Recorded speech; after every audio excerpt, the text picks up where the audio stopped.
Evangelho segundo Lucas, capítulo 22, versículos 14 e seguintes. Aleluia, Senhor. E chegada a hora, pôs-se à mesa e com ele os 12 apóstolos. E disse-lhe Jesus: desejei muito comer convosco esta Páscoa, antes que padeça. Porque vos digo que não a comerei mais até que ela se cumpra no reino de Deus. E tomando o cálice e tendo dado graças, disse: tomai-o e repartiu entre vós. Porque vos digo que já não beberei do fruto da vide, até que venha o reino de Deus. E tomando o pão e havendo dado graças, partiu-o e deu-lhe, dizendo: isto é o meu corpo que por vós é dado, fazei isso em memória de mim. Semelhantemente, tomou o cálice depois da ceia, dizendo: este cálice é o novo testamento no meu sangue, que é derramado por vós. Mas eis que a mão do que me traz está comigo à mesa. E na verdade o Filho do Homem vai, segundo o que está determinado, mas ai daquele homem por quem é traído. Amém, irmãos? Vamos falar com Deus. Senhor, eis tua palavra, dá-nos a tua graça, a tua unção e sabedoria, entendimento, para ministrarmos segundo o teu querer e a tua vontade. Ou melhor, usa minha boca, minha vida e fala conosco, em nome de Jesus. E que nada e ninguém possa atrapalhar, impedir a tua palavra e o culto, Pai, para a glória do teu santo nome, no nome do Senhor Jesus. Amém, irmãos? Graças a Deus. Pode se assentar, queridos.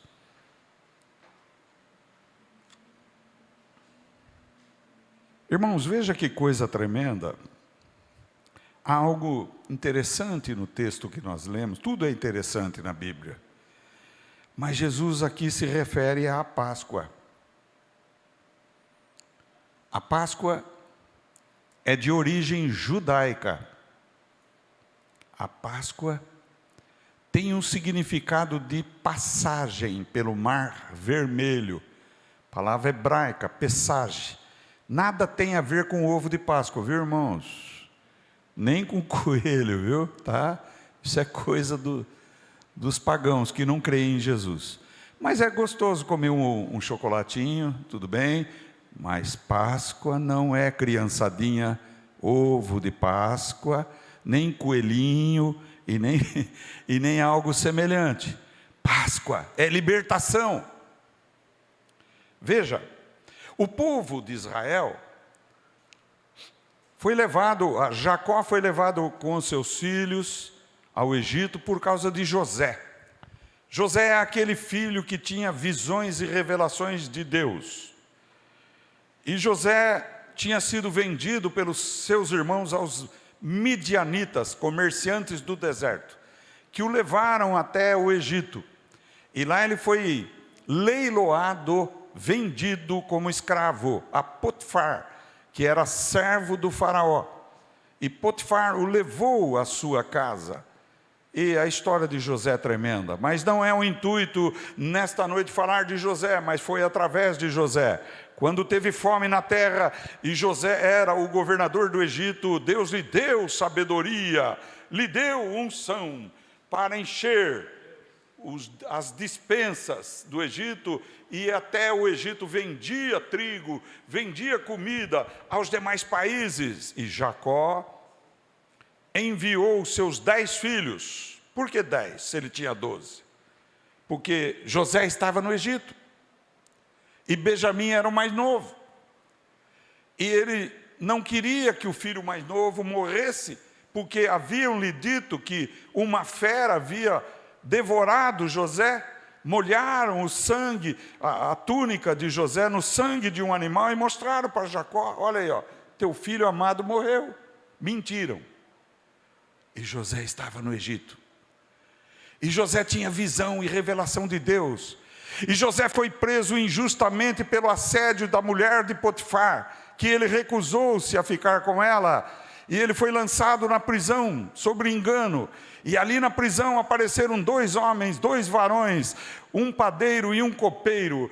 E tiveram sonhos, os 2, e contaram para José. E José então revelou o sonho e disse ao padeiro: daqui 3 dias vão tirar você da prisão, você vai ser morto e o seu corpo será oferecido às aves do céu. E aconteceu isso. E quanto ao copeiro, daqui 3 dias tirarão você da prisão e te levarão de volta até Faraó, e você vai servi-lo novamente como servia anteriormente. E cumpriu-se isso. Mas José havia dito para o copeiro: quando você estiver lá, lembre de mim. Mas ele não lembrou. É interessante, né? Não lembrou, irmãos. Não lembrou, então Deus mandou um sonho para o faraó. E o faraó teve um sonho. E o faraó então chamou todos os adivinhos, astrólogos, gurus e todas as pessoas para revelarem o sonho a ele. E ninguém foi capaz de revelar. E aí o copeiro lembrou de José. Aí ele lembrou de José. Porque Deus fez isso.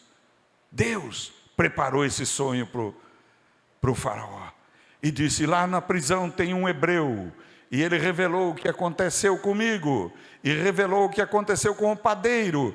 E a revelação dele foi cumprida. Então, o faraó mandou trazer José à sua presença. E trouxeram José à sua presença. E José revelou o sonho de faraó e disse: os 2 sonhos que tu tivestes foram os mesmos. Você sonhou com 7 vacas gordas, e depois vieram 7 vacas magras, e comeram as gordas, e continuaram magras, e as 7 espigas viçosas engoliram as 7 magrelas, e continuaram secas e mirradas. Então virá um tempo de 7 anos de grande prosperidade sobre o Egito. Porém virá um tempo de 7 anos de miséria, de fome no Egito e em toda a terra. E o faraó perguntou para ele: o que devo eu fazer? E José lhe disse: levanta um intendente, levanta um governador, coloca sobre o Egito, e trabalhe muito durante os 7 anos, e guarde alimentos para os 7 anos de vacas magras. Vocês conhecem essa revelação bíblica. E então o faraó disse: a quem eu vou escolher para colocar como governador? E disse: você possui o espírito dos deuses, porque eles eram politeístas. Eu vou colocar você, porque você revelou esse sonho. E colocou José como governador do Egito. Lhe deu um anel, e esse anel simbolizava autoridade. Sabia disso?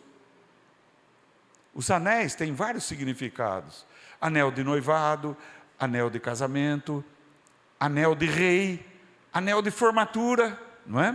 Então, aquele anel demonstrava que José era o 2º homem do Egito, um homem que saiu da prisão e foi ser governador. Olha bem, e nós vemos no Brasil governadores deixando de ser governadores e indo para a prisão. Que coisa terrível, não é?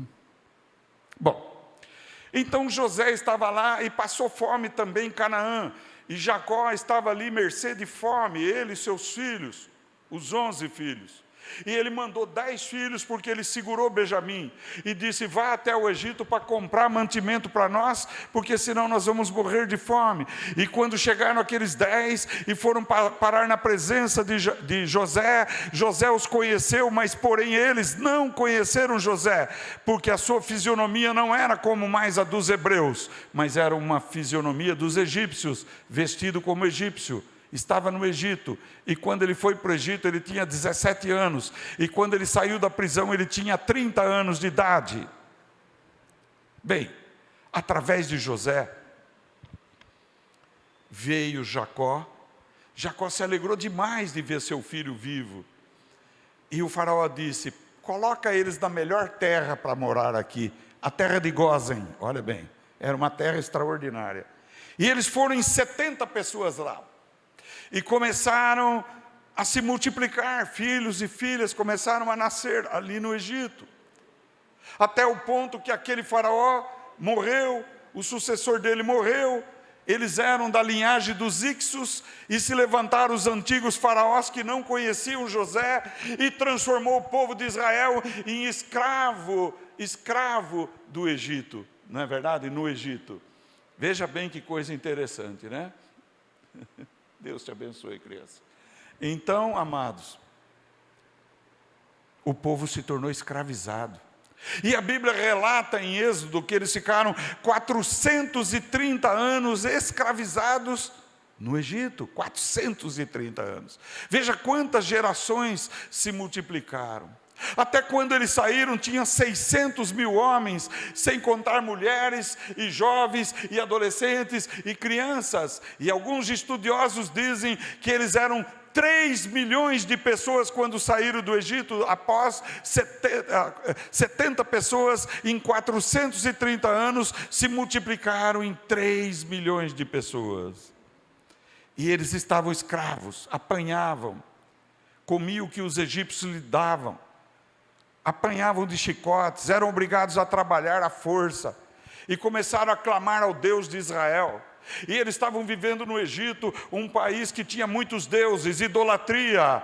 E nessa idolatria sempre tem gente que se desvia do Deus verdadeiro. Mas, no entanto, haviam pessoas ali dentro que criam no Deus Todo-Poderoso, que confiavam no Deus de Abraão, Isaque e Jacó. E começaram a clamar a Deus. Então Deus veio na sarça ardente e falou com Moisés, e enviou Moisés a libertar o povo do Egito.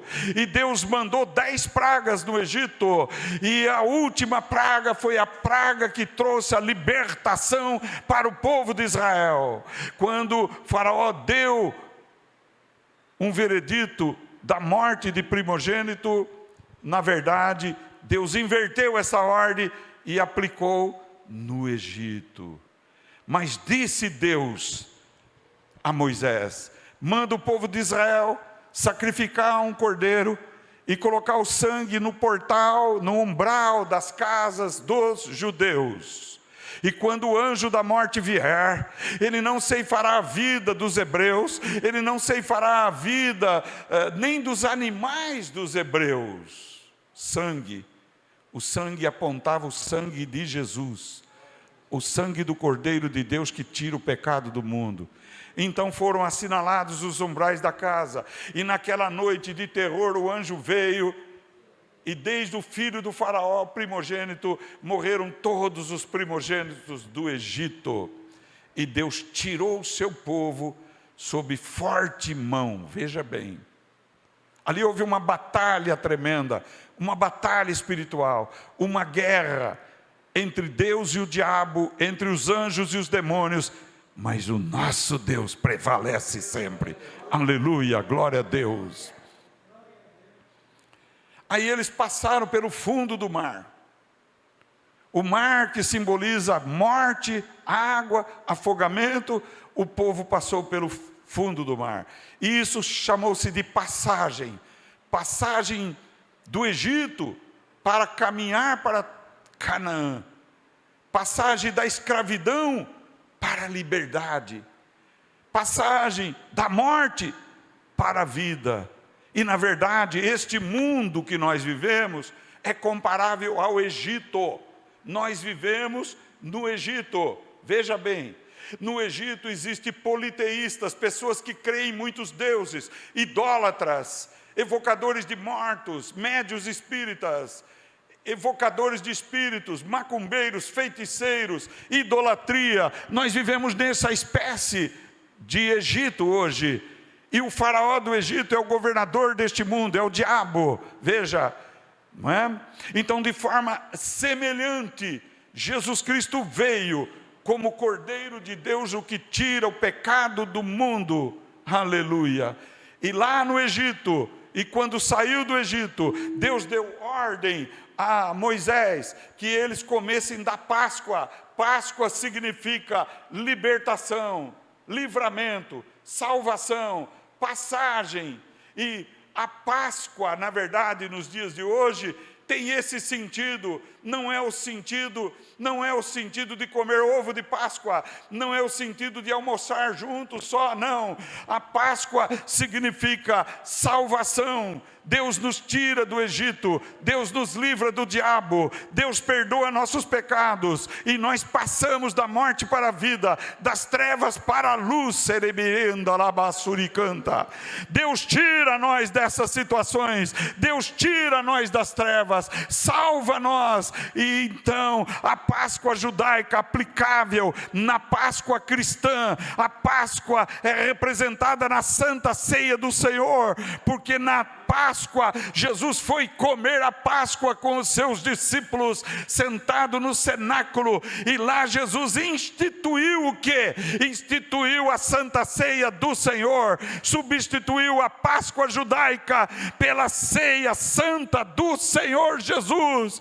Então, Jesus nos tirou da morte para a vida, morreu em nosso lugar, derramou sangue por nós e substituiu aquilo que eles comiam dos animais sacrificados, a carne que eles comiam, o sangue eles aspergiam, e eles praticavam a Páscoa. Assim nós comemos do pão e nós bebemos do cálice, do fruto da vide, em memória de Jesus. O povo de Israel faz isso até hoje, a Páscoa judaica, em memória da libertação do povo do Egito, da escravidão e da morte.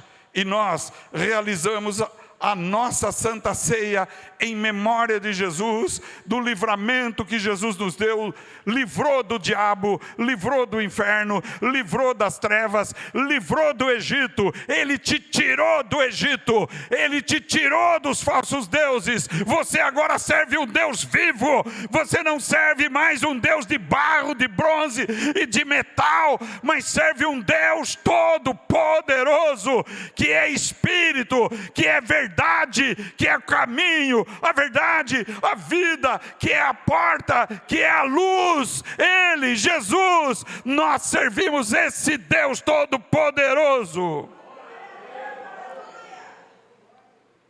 Glória a Deus. Então, quando nós nos reunimos para celebrar a Santa Ceia do Senhor, assim como o povo de Israel lembrava do livramento do Egito, do faraó, do exército do faraó, na Santa Ceia do Senhor, nós lembramos que Cristo Jesus nos livrou do diabo, das trevas, do Egito, da morte e da condenação. E Jesus diz: façam isto em memória de mim. Glória a Deus. Memória de mim. O que é memória? Memória é lembrança. Nós devemos sempre lembrar. Veja bem que os ensinos são dados para que lembremos deles. No Antigo Testamento, Deus diz assim para Moisés: fala para o povo atar na sua cabeça, na sua mente, os meus ensinos, os meus estatutos. No Novo Testamento, Deus diz: eu coloquei nos vossos corações os meus estatutos, as minhas leis, os meus decretos. E todo aquele que é do Senhor ouve a palavra do Senhor.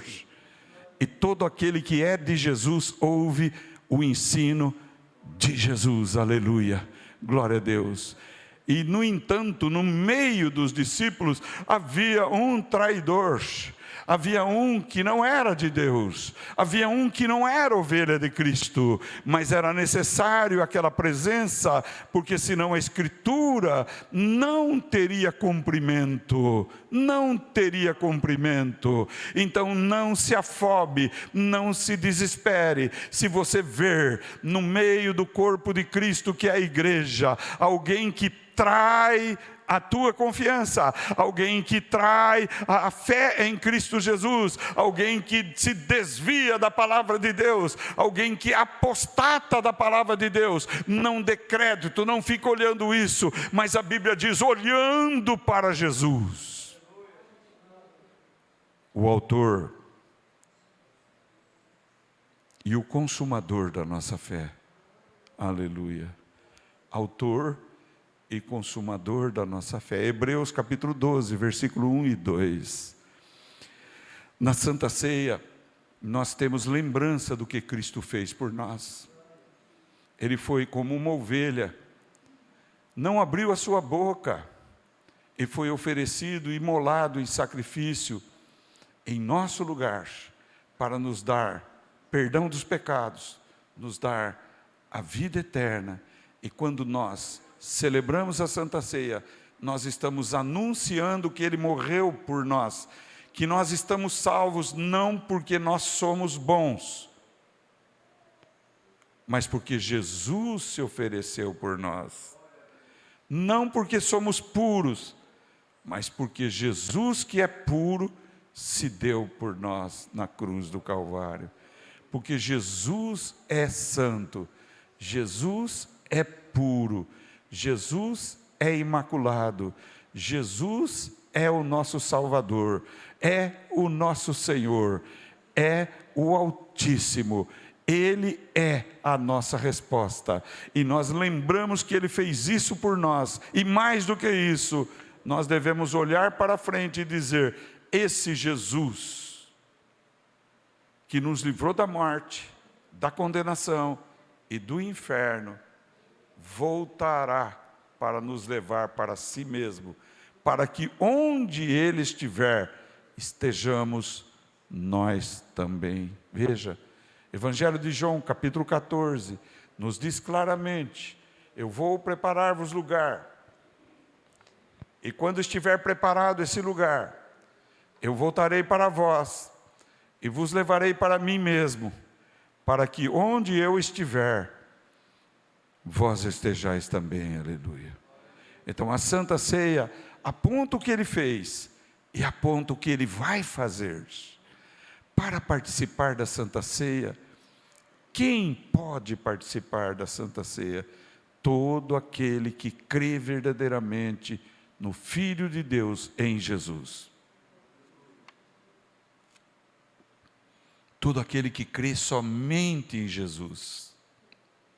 Não aquele que crê em Jesus e crê num santo mediador, e crê na mãe de Jesus. Não, devemos crer só em Jesus, porque Ele é o caminho, Ele é a verdade, e Ele é a vida, aleluia. Primeiro requisito, crer em Jesus. Segundo, julgar a si próprio. O que significa julgar? Esse moço está sendo liberto agora, o estômago dele está melhorando em nome de Jesus. O mal vai sair, está saindo agora em nome de Jesus lá fora. Amém? Está saindo. O que está no estômago dele vai sair para fora e ele vai ficar bom já em nome de Jesus. Então, amado, Deus me mostrou aqui, não turbe o teu coração, presta atenção aqui, firma o teu coração em Jesus, igreja. Jesus foi preparar lugar para você, minha irmã, para você, meu irmão, para mim, para nós. Lugar aonde? Na casa do Pai. Há muitas moradas. E se não fosse assim, eu vos teria dito, eu vou preparar lugar para vocês, e quando estiver preparado lugar para vocês, eu voltarei e vos levarei para mim mesmo, para que onde eu estiver, vós estejais também. Veja, não é? As pessoas que pregam há muitas esferas espirituais, e as pessoas vão morar nessas esferas espirituais. Não é verdade. Nós vamos morar onde Jesus está. Presta atenção. Onde eu estiver, vós estareis também, aleluia, glória a Deus. Onde eu estiver, vós estareis também. Por que tu te preocupas tanto? Com tantas coisas, diz o Senhor. Só uma é importante, o reino de Deus. As demais são transitórias, são passageiras. O labor deste mundo termina um dia. O esforço nesta terra vai passar. É importante trabalhar? Sim, é importante. É importante manter a casa? Sim, é importante manter tua casa. Sim, lógico. Porém, isso não é o teu fim. Isso não é o final da história. Isso é o meio da história. Porque o fim da história é o reino de Deus. Você está preparado para entrar no reino de Deus? Você tem certeza de que você vai participar do reino do meu Pai, diz Jesus? Você tem convicção de que os seus pecados foram perdoados? Você pode passar das trevas para a luz, se você receber Cristo, pois a palavra de Deus diz, Ele deu-lhes o poder de serem feitos filhos de Deus, a saber, os que creem no seu nome, que não nasceram da carne, e nem da vontade do varão, mas nasceram de Deus, nasceram do Pai, nasceram de Deus, nasceram do Espírito, nasceram da água e do Espírito. Esses podem entrar no reino de Deus.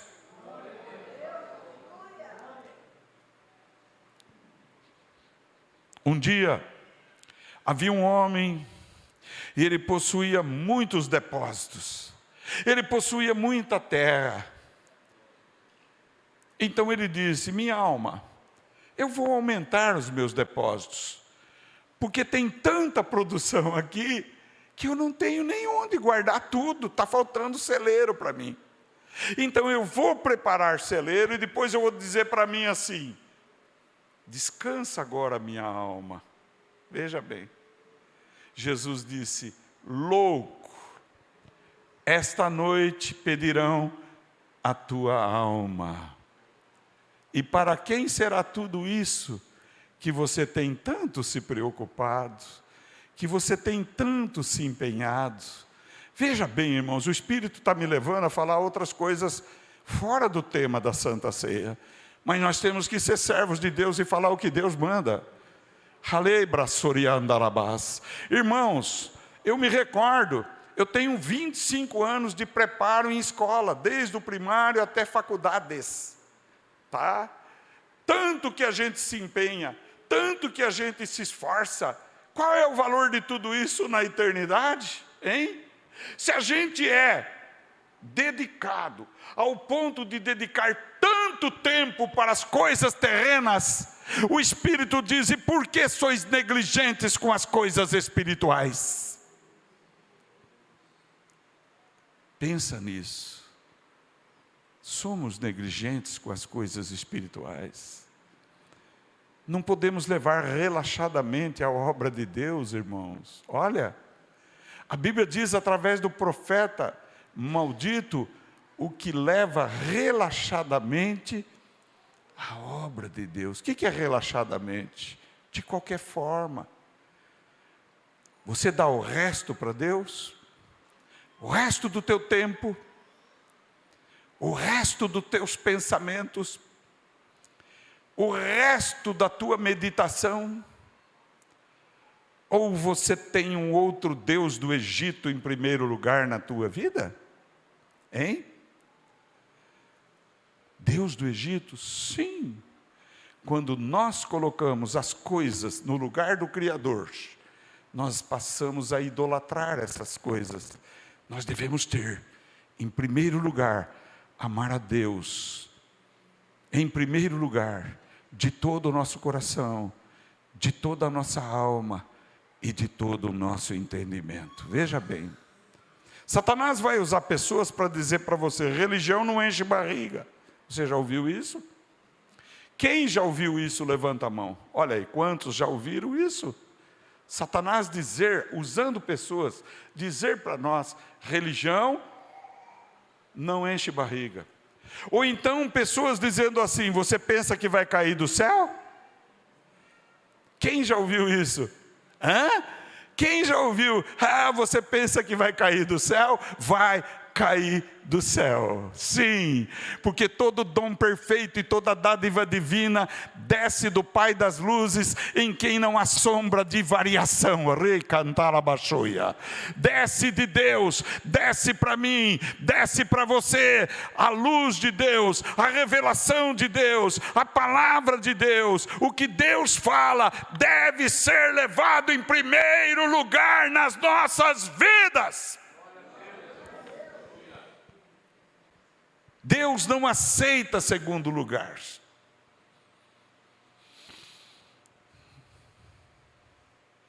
Deus não aceita segundo lugar, nem terceiro lugar.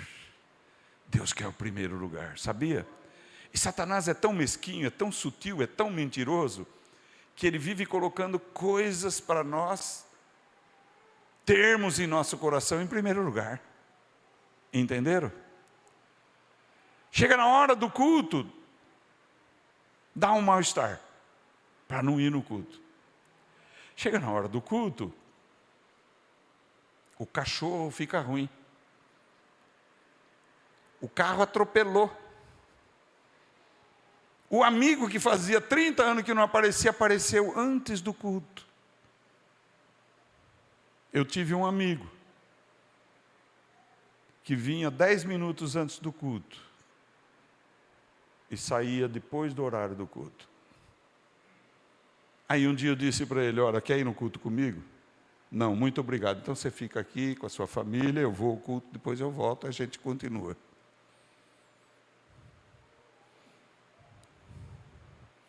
Entenderam bem o que eu estou falando? Ele é astuto, porque ele sabe que eu e você e nós, se dedicarmos nossa vida a Deus, Deus vai se dedicar a nós. E quando ele não consegue evitar que você venha no culto, dá cosquinha no dedo para ver o celular, na hora do culto, na hora do louvor, na hora da pregação, mas uma cosquinha para abrir o celular. Então Deus está dizendo nessa noite: filho meu, dá-me o teu coração. Filho meu, dá-me o teu coração. Você sabe o que é o coração?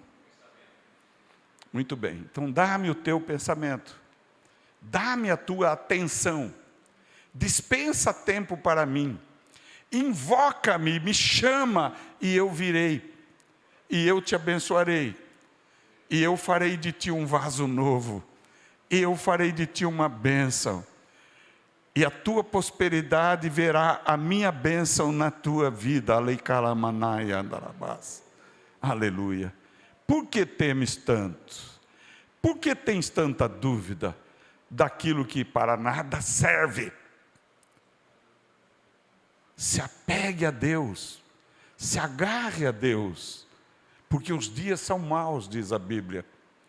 As pessoas estão egoístas, as pessoas não respeitam mais os mais velhos, as pessoas não respeitam professores, as pessoas não respeitam autoridades eclesiásticas, pastores, etc.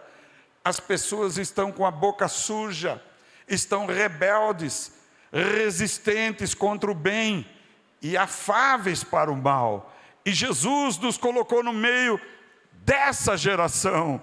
Jesus nos colocou no meio de uma geração incrédula, de coração duro, para sermos luz e sal da terra, para servirmos a Deus no meio de um povo de dura cerviz, de coração duro, de coração ruim, de inclinação maligna. Mas Deus está dizendo: clama no deserto, clama no deserto, prega a minha palavra em tempo e fora de tempo, e redargue, e corrige, e insiste, e verás, aleluia, que ainda tem um remanescente no meio desse povo.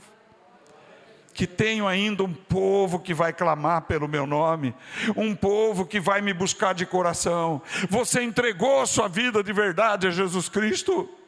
Você se arrependeu dos seus pecados de verdade? Você crê em Jesus com todas as tuas forças? Você tem resistido à tentação do diabo? Você tem resistido? Pois Tiago diz: resisti o diabo e ele fugirá de vós. Resista o diabo, diga não para ele, diga: eu não quero você na minha vida, eu quero Jesus na minha vida, eu quero servir o Filho do Deus vivo, eu quero andar na luz, eu quero glorificar a Deus, eu quero servir a Deus todos os dias da minha vida, aleluia, glória a Deus.